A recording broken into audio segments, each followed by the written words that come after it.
Hey, what's up, everybody? I want to welcome you to another episode of the Dreamers Pro Daily Recap, where we give you a recap of all of the hot topics that we covered that day. You can catch them in their long format and also catch it fully streaming for free on Apple Podcasts.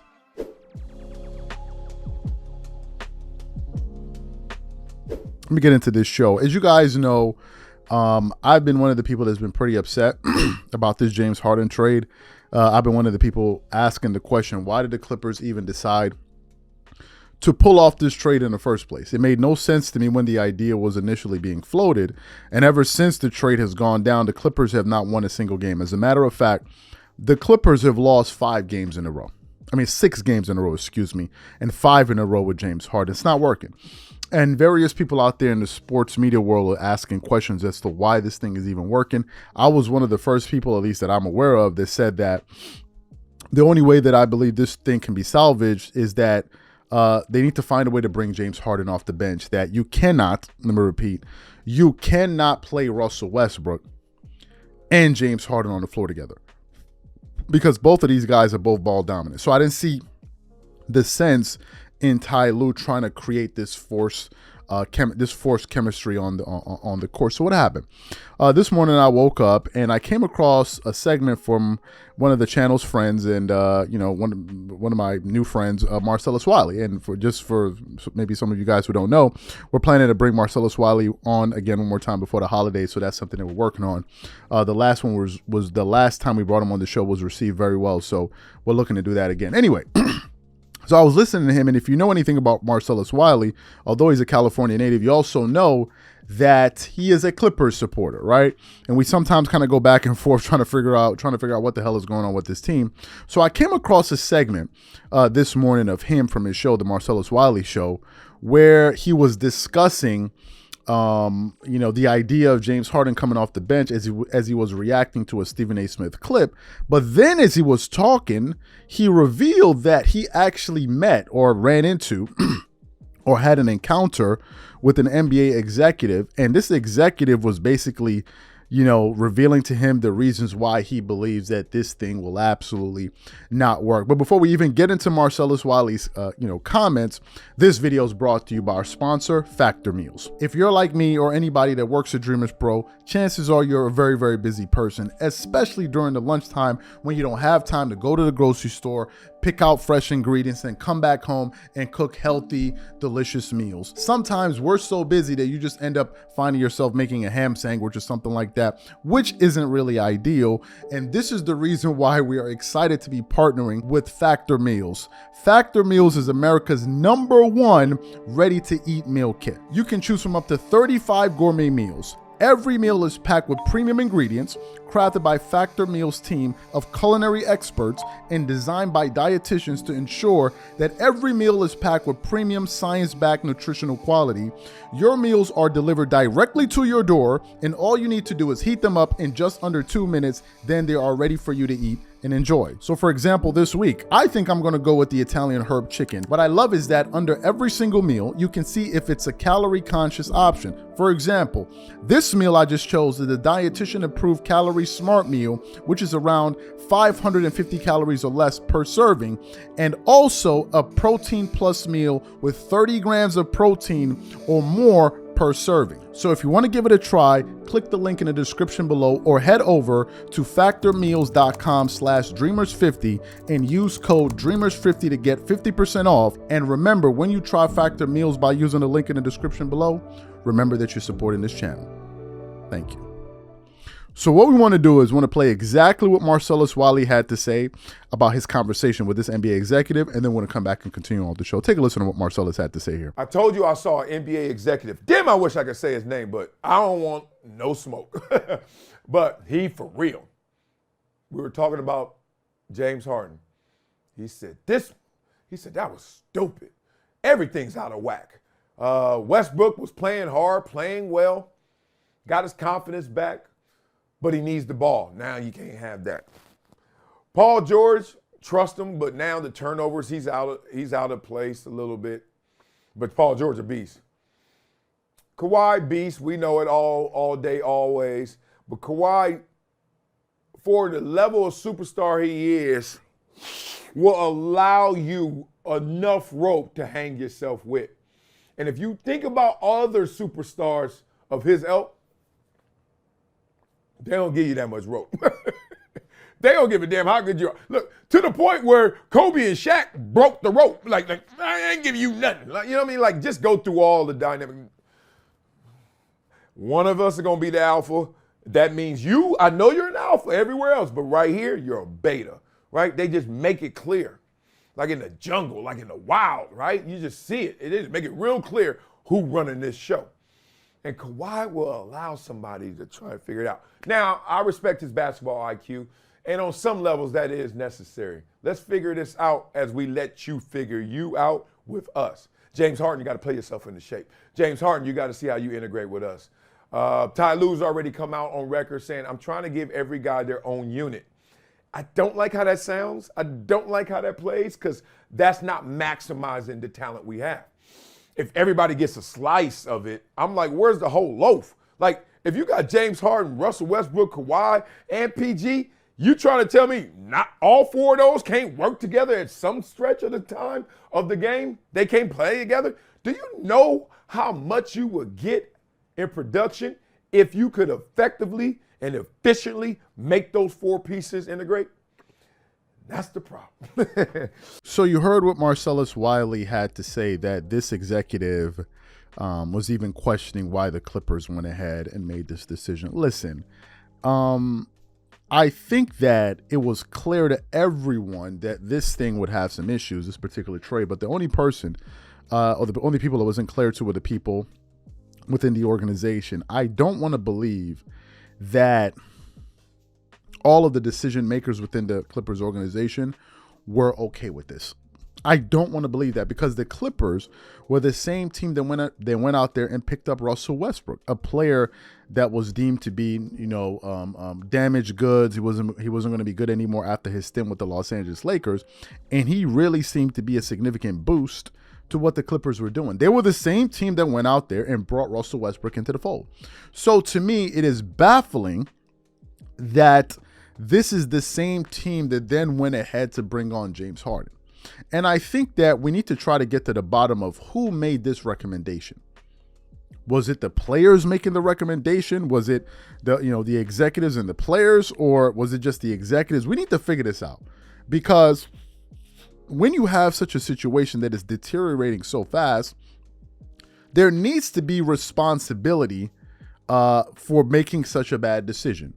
In the case of the Lakers, when they went out there and got Russell Westbrook and they saw that it wasn't working, people were trying to hold the coach accountable, which they did in Frank Vogel. They tried to hold Russell Westbrook accountable, and they were trying to hold various executives, maybe like Rob Pelinka. In the case of the Clippers, they've just been able to escape through, and by they, I'm talking about the decision makers, who thought that this would be a good idea.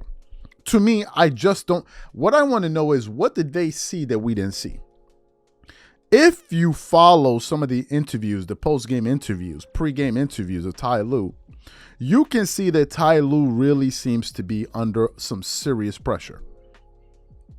You even have him out there cursing now at various interviews. It's not an easy situation. And to me, I don't know why the Clippers would then put themselves in a situation where they now have to struggle to find their chemistry on offense. I don't understand why they did that. I was recently listening to a report from Brian Windhorst from ESPN, where he said at one point, in the first 5 games of the season, the Clippers had the most effective, three-man lineup of Russell Westbrook, Kawhi Leonard, and Paul George.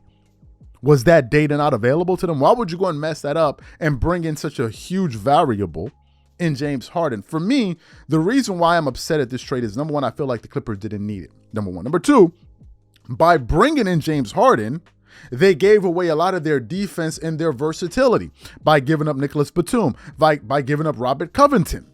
These are both 3-and-D guys that could play various positions, especially that 4 spot.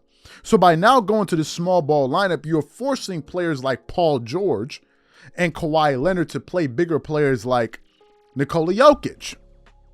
And you now have this scenario in which Ty Lue now has to juggle the major personalities, where it's, when it comes down to closing moments in the game, you're like, okay, do I bring out Russell Westbrook? Do I bring out James? These are not just regular role players. You're talking about Hall of Fame caliber players. So it's not the same thing as benching an Ivica Zubac or benching a Nicholas Batum. You're benching a Russell Westbrook, there's going to be storylines. You're benching a James Harden, there's going to be storylines. And even if they do decide to bring James Harden off the bench, is James Harden going to be okay not closing out? So to me, this is a problem that the Clippers could have just avoided altogether. They could have avoided it. But for whatever reason, they thought it would be a great idea to bring in James Harden. And now they're trying to turn James Harden into a spot-up catch and shoot guy. When we all know James Harden, for him to be effective, he needs to have the ball in his hand. And now you're trying to turn him into a spot-up shooter. Why would you do this? You couldn't get other serviceable players out there to perform that exact same role with less drama? You already had that in Robert Covington and Nicholas Batum. So why give that up?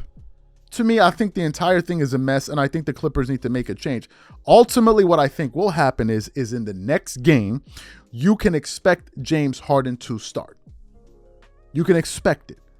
Because the Clippers don't want to throw in the towel on this trade that they already know is bad.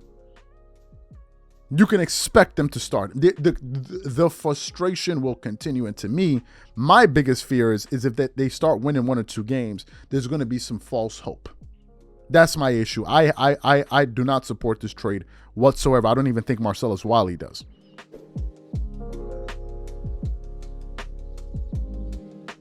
Let me get into this conversation here. This is going to be a nuanced one. It's going to be a nuanced conversation, and the further we get into this topic, you're going to understand why I'm saying that. So what happened? This morning, excuse me, I came across an article from, Yahoo Sports, and it had a headline that really caught my attention. The headline said the following: NFL reporter Carissa Thompson admits she used to make up fake sideline reports. And I was like, wait, what? An NFL reporter is actually publicly admitting this. This is a pretty serious story because, in the media, I mean, it's all about stories and what you report and the sources, right? So as I started to read through the article, and I came across her actual quotes where she was publicly admitting it and saw no problem with it. So that's really what we want to focus on today. But before we even get into this article, this video is brought to you by our sponsor, Factor Meals.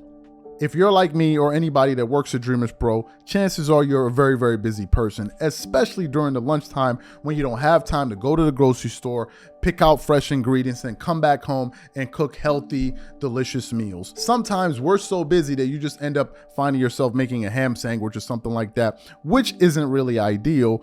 And this is the reason why we are excited to be partnering with Factor Meals. Factor Meals is America's #1 ready-to-eat meal kit. You can choose from up to 35 gourmet meals. Every meal is packed with premium ingredients, crafted by Factor Meals' team of culinary experts and designed by dietitians to ensure that every meal is packed with premium science-backed nutritional quality.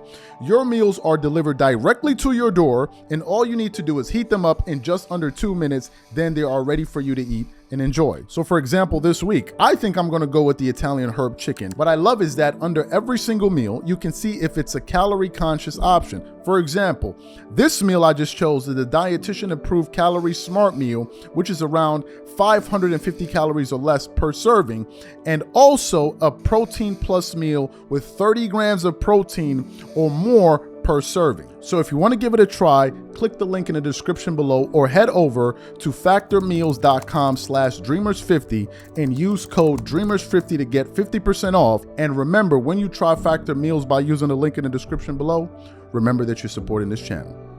Thank you. So let me get into what this article had to say. It continues on to say Fox Sports and Amazon Prime host Carissa Thompson used to be a sideline reporter for NFL games, but she admitted that not everything she reported was true. Speaking on the Pardon My Take podcast, Thompson talked about her experience as a sideline reporter and her conversation and the conversations they have with coaches and players, primarily just before or right after halftime. Typically, before the game starts, the sideline reporter will give any details coaches told them, but she sometimes made up what they say. I've said this before, so I haven't been fired for saying it, but I'll say it again.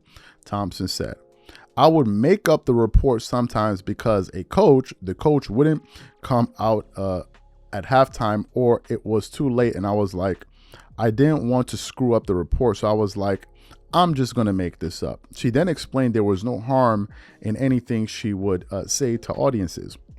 No coach is going to get mad if I say, hey, we need to stop hurting ourselves. We need to be better on third down. We need to stop turning the ball over and do a better job of getting off the field, she continued. Like, they're not going to correct me on that. I'm like, it's fine. I'll just make up the report. Criticism of Carissa Thompson. Several reports criticized Thompson's admission of giving fake reports, with people saying it hurts the credibility of the job and trust with coaches. Young reporters. This is not normal or ethical, ESPN reporter Molly McGrath said. Coaches and players trust us with sensitive information, and if they know that you're dishonest and don't take your role seriously, you've lost trust and credibility. A good portion of the public doesn't trust the media, the Athletic reporter Chris Krishner said. I cannot believe she would proudly admit this. This causes significant harm to the people who actually take the job seriously. It's entirely unethical and worthy of never working in the field again. What a bad look for the job at hand, former U.S. soccer star, Apple TV, MLS host Taylor Twellman said. Sideline reporters who put in the work and hustle for gaining the respect of subjects at hand don't deserve this narrative. If you lie, you hurt all of those in the profession and those coming after you. Weak. Carissa Thompson's past admission of fake reports. Like Thompson said during the appearance on Pardon My Take, this isn't the first time the Thursday Night Football host has said she made up reports as a sideline reporter. In her Calm Down podcast in 2022, Thompson told Fox Sports' Erin Andrews she would make up sideline reports, something Andrews also said he had done for a coach that I didn't want to throw under the bus. And then the article goes on to say a few other things. That's a very, very serious admission. And I want to get into a robust conversation around this today. Why am I saying this? Because it's someone that's in the media. Some people may not feel that, but I believe we are. And we have people that come to our channel every day to hear news. We produce shows 6 days a week. You're going to come across a lot of information. Sometimes you're going to come across this information, from articles. Sometimes you're going to come across this information from tweets. Sometimes you're going to come across this information via the videos themselves, where, for example, Marcellus Wiley says X, and we're talking about what he said. Chances are we're going to play the audio of what he said. So that is a direct source. So such and such person said that. And then we're going to react to what he said in terms of him giving his opinion on something. Now, if, for example, we play an audio of, let's say, Skip Bayless, and Skip Bayless is talking about something he heard or a conversation he had with someone that he didn't report, then we can consider that a secondhand source. But people like us who are not plugged in directly into these sports industries, I don't know agents, I don't know these guys, you're taking their word at face value and believing that it is true. Now, recently we produced a show. Was it a show or a live? I think it was a show. I don't remember. Around some comments that were made on Stephen A. Smith's podcast as it pertained to LeBron James. Because, LeBron with the drama. LeBron had some drama a few weeks ago. I'll say about a week or so ago. But anyway, he was on this show and he was talking about LeBron and D Wade and all of these things. And then he was talking about the Miami Heat with the comments LeBron made about the Miami Heat. And then he brought up the point about how people were surprised that LeBron didn't attend Kobe Bryant's funeral. Now, prior to that, I had never published a show on this. Kobe passed in 2020. I never did. Like, it wasn't even on my radar, to produce a show like that. I never did. But when Stephen A. Smith said it, it then made me to think. And then I said, well, why didn't you show up? Then what happened? Some people now came out and said, well, wait a minute. Stephen A. Smith got it wrong because other reports are saying that LeBron did attend. And then it created this kind of back and forth where some people are saying Stephen A. Smith got it wrong. LeBron did attend. So what Stephen A. Smith was saying, he wasn't a trustworthy source. And then other people were saying, no, I got it from this source. I got it from that source. The point I'm making is this. Sometimes the information that you get can be verified. And other times you just have to trust what the person is saying. In the case of what this young lady is saying, let me get her name. Oh goodness, let me get the name here. I think I closed out the article. Let me get Carissa Thompson.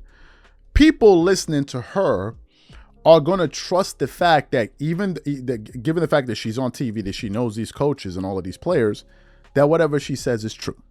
And now what we're beginning to find out is that sometimes it's not true. What I am here to say is you can never be 100% right all the time. That would be a foolish notion to carry with you. Because now you have to say, whenever I say this, or whenever I report on this is true, when really you're just reporting on something somebody else reported on, unless you yourself were there. And sometimes you find yourself, caught up in these type of things. Some people are like, put out an apology video for what the LeBron thing. I don't even know what's true or not. Stephen A. Smith said, I trust Stephen A. Smith because he's an insider, and other people are saying other things. I don't know. Because now if I start saying that, Stephen A. Smith was wrong, well, how do I know he's wrong? I'm not 100% sure. And I don't want to get into the back and forth. If I was wrong, then I apologize for it. If I'm not, then I'm not. Because sometimes you're going to get it right, you're going to get it wrong. Even the people asking me to do that have also gotten it wrong. So that's why I don't understand what all of this virtue signaling is about, because then we can now start going through all of the content you yourself have produced and realize that maybe 100% of what you produce over time is not 100% factual.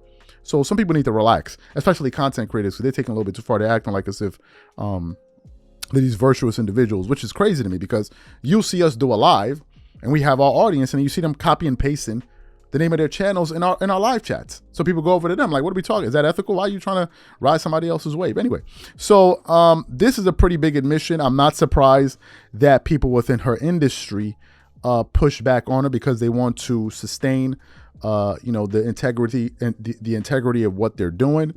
But to me, I guess this is something that happens from time to time, right? Am I surprised by it? Yes, but I'm not shocked, right? I'm not shocked. What's shocking is that she's admitting it publicly. Let me get into this topic. So yesterday we produced a bunch of shows around this Draymond Green incident that took place between himself and I forgot the team that they were playing. Was it the Sacramento King? I don't remember the team that they were playing. But anyway, there was an incident that it was at the Minnesota Timberwolves. So there was this incident where Klay Thompson got into a tussle with one of the Wolves, and then Rudy Gobert, based on what I saw, tried to be a peacemaker, and he was in a melee. Like it was a bunch of players, people shoving each other. And I think he tried to remove Klay Thompson, and then Draymond Green comes out of nowhere, like literally out of nowhere. He runs down the court and he jumps on this dude's back and starts choking him.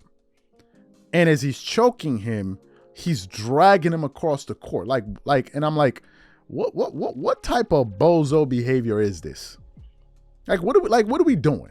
Like, what exactly are we doing? So he did that, and so of course some people defended it because they always love to see some BS and some nonsense. So they love, yeah. I mean, come on, let's see it. So they did that, and then what happened? The NBA then made its decision to suspend Draymond Green for 5 games, I believe, without pay, and I think he's going to lose upwards of $700,000 for those games missed. Right now, initially when that happened, head coach Steve Kerr seemed to be coming to the defense of Draymond Green, which to me was baffling, because I'm like, how can you defend this? Like, what are you defending right now? This is how you support your teammate? By choking out another, like, what are you talking about? What are you talking about? So he first started defending, and then what happened? This morning I woke up and I came across a clip from, I believe, House of Highlights, where they asked Steve Kerr to kind of weigh in on the decision that the NBA made in terms of suspending Draymond Green for 5 games.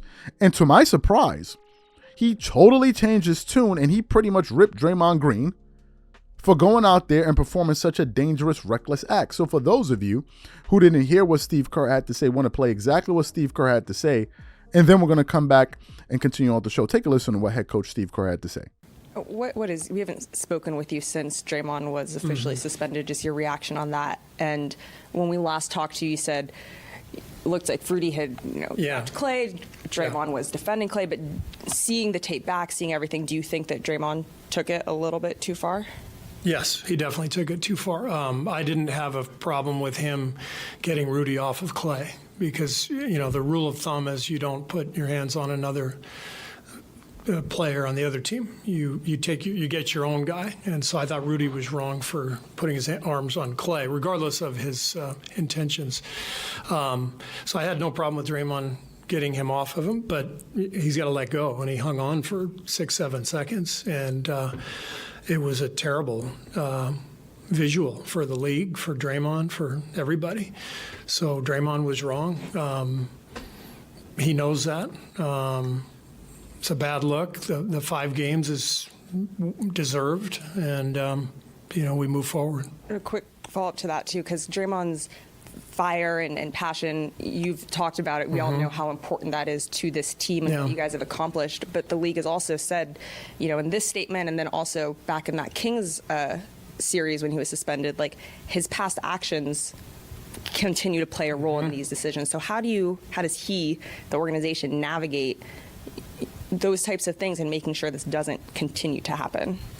It's a great question, and it's something we are working hard on behind the scenes. Draymond has to find a way to not cross the line. And I'm not talking about, getting an ejection and getting a technical. I'm talking about, a physical act of violence. I mean, that's inexcusable, and so we have to do everything we can to give him the help and the assistance that he needs to be able to draw that distinction between being, an incredible competitor, which he's always been. That's why he's in the position he is.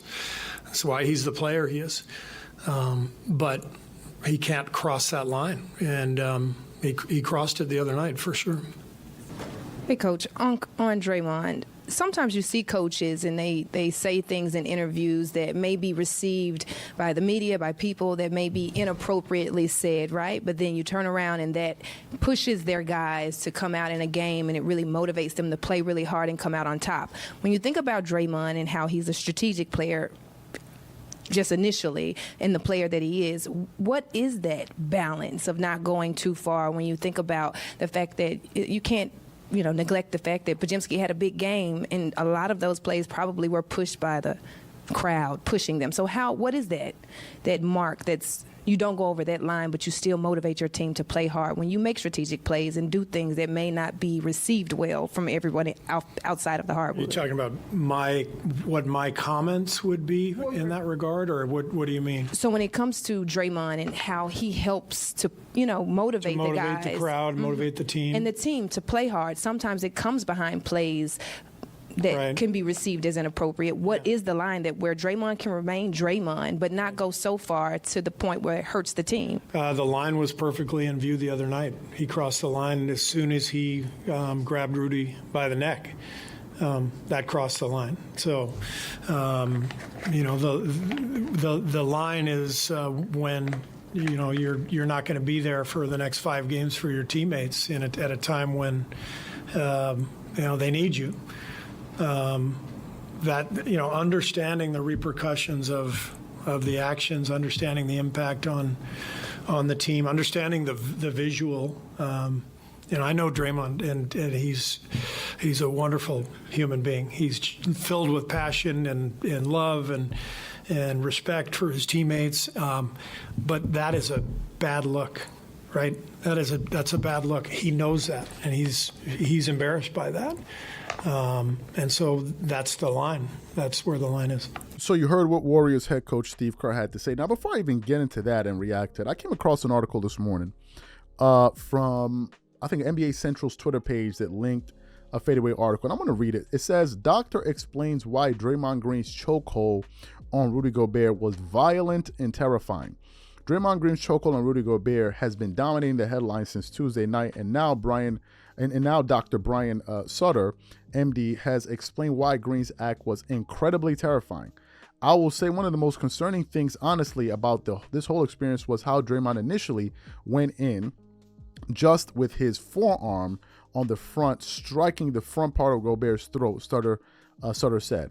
When you look at our biodigital tool here, that can result in a lot of trauma to the larynx or to the trachea, even the hyoid bone. Sutter explained that there is little protection in that area and that athletes can be out for a significant period of time when struck there. So the first moment where Draymond just comes in and his forearm hits square in the front of Adam's apple, in that larynx, and itself can result in some direct trauma fracture to these structures in the front of the neck, Sutter stated. While all of this would have been bad enough, Sutter explained why this type of chokehold that Green used was so concerning. The next part of this then that's really terrifying and just awful to watch is how Draymond just basically tries to drag Gobert by the neck. So he's got his arms up and his neck is here. We'll talk about all these different chokehold positions, but he just proceeds to drag Gobert like a large human by his neck, something that in itself adds to the danger of what is being done here. He then finally said, if you hold pressure long enough and hard enough, you're going to compromise the blood flow to the brain, Sutter said. Whenever the brain has impaired blood flow, eventually the response sort of down the line effect is to lose consciousness. You lose consciousness and you pass out. So that's what the doctor had to say. Now let me get back to what Steve Kerr had to say. First of all, thank you, Steve Kerr, for keeping it 100. Do you know why Steve Kerr was looking ridiculous for defending Draymond Green the other day? Let me tell you why. Because if that act was performed to his player, there's no way in God's green earth that Steve Kerr would have defended that. He would have said that's Bush League, that's a savage move, and it has no place in basketball. So for the simple fact that you're defending your player when he went out there and did some move that is not a basketball move, maybe he confused with the MMA or something else, it was laughable that Steve Kerr was defending that. It really, really was. I couldn't believe he was defending such a move. That's the first thing. Secondly, was that a smart move by Draymond Green? Let's use our brains for a second. Was that smart? Was it smart? Was it worth losing $700,000 and missing 5 games when your team is already going through a slide when they're already was that really smart? Was that wise? No one will argue that that was the wise thing to do. Now, I understand some of us have challenges with our tempers. I do sometimes, right? Because people do things that frustrate you, especially in Nigeria. People do things that really, really frustrate you. And I lose my temper. But a lot of the times it's like when I'm driving. Like it's usually like under like these road rage incidents. The most I'll do is like flare up, get angry, maybe say some things. But for me to now take it to the physical level, that means I've lost total control. And the minute you take it to the physical level, anything can happen. That's why that should be a last resort. There were 101 ways to diffuse that melee, and choking out Rudy Gobert and grabbing him was not one of them. Number one. Number two, the act that Rudy Gobert performed on the court, was he trying to be a peacemaker or was he trying to escalate the incident? I think he was trying to separate the players. Draymond was trying to escalate that situation. That's what he was trying to do. And to me, there's nothing gully or tough about running up behind somebody when they cannot see you and then throwing them in a chokehold. That is such sucker bozo behavior. You can't walk out of that with your chest puffing up like, yeah, I did. You didn't do a damn thing. Sucker punching people when they're not expecting it. Going at people when they don't know you. That's nothing, because those people are not ready for you. In most cases, those people that want to do those type of stuff, when it's a face-to-face confrontation where there's no element of surprise, they usually get their asses whooped. That's why they resort to sucker punching people or trying to intimidate you before the moment starts. Yes, I've seen it. Most people that can't fight or they don't really want to fight, they'll try to intimidate you before that happens. So the minute they intimidate you, you get scared. All of a sudden, now they'll start hitting you because they know they're not going to hit you back. You're not going to hit them. But the minute you meet that aggression with that aggression from the start, it usually ever goes the way that they think it's going to go. And for me to run behind the player and then throw him into a chokehold, that's ridiculous. And when people were supporting, I'm like, yo, what is going on? What are we doing? What are we doing? You're choking the guy and dragging him across the court. Why are you doing this? And for what? I think it had nothing to do with defending his team, and I think it had everything to do with Draymond just losing control. He lost control. There's no way you can tell me that Draymond did that with everything there. Because if that's what you're going to do, you don't do that. You don't do that. Now, some people, I brought up the incident with Carmelo Anthony. Some people saying, oh, Carmelo Anthony's friends with Chris Paul and all of that stuff. All I know is that what if the person that came to separate when Chris Paul and Rajon Rondo had that incident, what if the person that came to separate that incident did not know that Carmelo Anthony and Chris Paul were homeboys? And somebody just runs up behind Carmelo Anthony and starts choking him. What do you think is going to happen when Carmelo Anthony gets let loose? Or what if his other teammates then throws a punch at him? Patrick Beverly was saying, yo, Cat, why you ain't doing nothing? Well, if Karl Anthony Towns did something and he put his arm around his neck, does that escalate or de-escalate the situation? So what do y'all want to see? What y'all want to see? If these dudes are so starving for action, again, go watch an action movie or go sign up for the Army. Go to the U.S. Army, go sign up, and you'll get all the action that you want. Literally. They will put you on a plane, they will send you out somewhere, and you will get all the action you're looking for. Most people are not going to do that. So to me, I was not feeling it, and I'm happy that Steve Kerr came out there and corrected. That was some BS. I'm not supporting it. I don't think it's cool. Draymond stayed doing sucker moves. Kicking people in their private parts is a sucker move. And you're constantly doing it. Look at what happened to Domantas Sabonis. When he fell down on the floor, the guy falls, Draymond loses his balance, and then he purposely steps on the guy's ribs. And then acts like he doesn't know what's going on. He steps on the guy's ribs and then starts running. And then he's like, I don't know what's going on. Until somebody snuffs Draymond, then he will know.